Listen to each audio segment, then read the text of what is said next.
ina ninyo.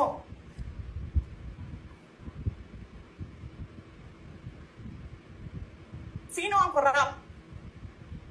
Yung mga congressman na yan na nag-hearing, anong sinasabi nila?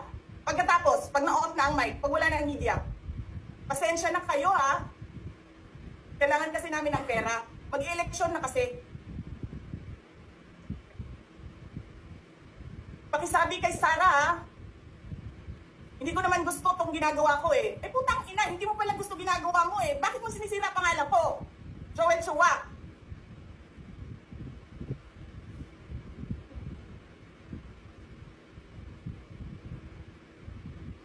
Ganyan. Ganyan ang bansa.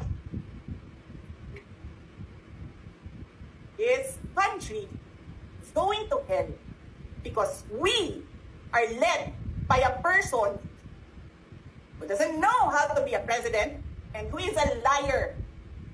Alam nyo anong pruweba ko na sinungaling siya? Tinanong ko, dalawang businessman.